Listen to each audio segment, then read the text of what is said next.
खूबसूरत अदाएं, फर्राटेदार अंग्रेजी, फिर भी क्यों चली गई इस महुआ मोइत्रा की सदस्यता। आईडी का 61वां सवाल, महुआ के साथ हो गया बवाल। महुआ का पुराना प्यार पड़ रहा भारी अपार। महुआ के मोह ने कर दिया सब कुछ बर्बाद। संसद की सबसे खूबसूरत सदस्य की गई सदस्यता। कैश फॉर क्वेरी, अब जीवन भर होगी इंक्वायरी। महुआ ने कर दी अपनी निजी चीज शेयर, दुनिया में हो गया उलटफेर। कंगारू अदालत ने दी महुआ मोइत्रा को फांसी की सजा। यही थी शायद ऊपर वाले की रजा। तृणमूल कांग्रेस की सांसद के साथ ऐसा कुछ हो गया जिसके बाद राजनीति के बड़े बड़े तुर्रम खां भी अपना सर पकड़कर इसे समझने की कोशिश कर रहे हैं। कैश फॉर क्वेरी मामले में अब ये सांसद जिंदगी भर इंक्वायरी की मार झेलेगी। संसद की सबसे खूबसूरत सांसदों में से एक बंगाल की ये सांसद जब बोलना शुरू करती है तो हर कोई इन्हें देखना चाहता है। फर्राटेदार इंग्लिश और गजब के हाव भाव देखकर इनसे हर कोई प्रभावित हो जाता है और शायद यही कारण है कि इस बार ईडी इनसे कुछ ज्यादा ही प्रभावित हो गई, जिससे उनके ऊपर मुसीबतों का पहाड़ टूट पड़ा है। महुआ मोइत्रा की कैश फॉर क्वेरी मामले में बीते शुक्रवार को संसद की सदस्यता से निष्कासित कर दिया गया। संसद की ओर से एथिक्स कमेटी ने इस मामले में निष्कासित करने की मांग की थी। यहां पर आपके लिए जानना जरूरी है कि संसदीय कार्य मंत्री प्रहलाद जोशी ने महुआ को निष्कासन करने का प्रस्ताव पेश किया था, जिसे ध्वनि मत के द्वारा मंजूर किया गया। इस निष्कासन के बाद विपक्ष गर्म तवे पर पड़े जीरे की तरह उछलने लगा और महुआ के सांसदी जाने की तुलना लोकतंत्र की हत्या से कर दी। वहीं महुआ ने भी खुद को पूरी तरह से बेकसूर बताया।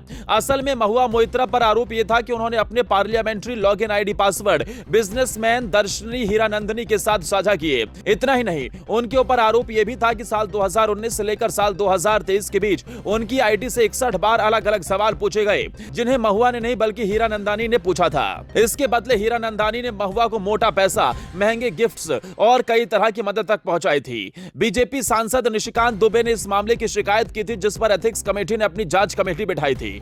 महुआ ने अपनी सांसदी जाने के बाद कहा कि यह फैसला कंगारू अदालत के जरिए दी जाने वाली फांसी की सजा की तरह है। उन्होंने यह भी आरोप लगाया कि सरकार ने एथिक्स कमेटी को विपक्ष को झुकाने वाला हथियार बनाना शुरू कर दिया है। उन्हें उस आचार संहिता का दोषी पाया गया है जिसका कोई अस्तित्व भी नहीं है। यहां तक कि कैश या किसी तरह के गिफ्ट का कोई भी सबूत नहीं है। इसके बाद अब सवाल उठता है कि सांसदी जाने के बाद महुआ के पास क्या विकल्प बचे हैं। उनके पास कुछ ही विकल्प बचे हैं जिससे उन्हें शायद ही राहत मिले। उनके पास पहला विकल्प है कि वो फैसले की समीक्षा के लिए संसद से गुजारिश कर सकती हैं। इसके अलावा वो मौलिक अधिकारों और प्राकृतिक न्याय का उल्लंघन का हवाला देते हुए सुप्रीम कोर्ट का दरवाजा खटखटा सकती हैं, जहां से शायद उन्हें कोई फैसला मिल जाए। इसके अलावा वो संसद के इस निर्णय को स्वीकार करके आगे बढ़ जाएं और 4 महीने बाद फिर से चुनाव जीतकर संसद में पहुंच जाएं। महुआ के पास चौथा विकल्प है एथिक्स कमेटी के अधिकार क्षेत्र को चुनौती देना। वो इस बात का तर्क दे सकती हैं कि अध्यक्ष कमेटी ने पूर्वाग्रह से ग्रस्त होकर उनके खिलाफ फैसला दिया है। और अंतिम विकल्प है वो दिल्ली हाईकोर्ट में चल रहे मुकदमे के जरिए राहत की मांग कर सकती हैं, लेकिन उन्हें अदालत में साबित करना होगा कि उनके खिलाफ लगाए गए आरोपों से उनकी छवि धूमिल हुई है। मगर हम आपसे जानना चाहते हैं कि महुआ के खिलाफ हुई इस कार्रवाई को आप सही मानते हैं या गलत? हमें कमेंट बॉक्स में बताएं।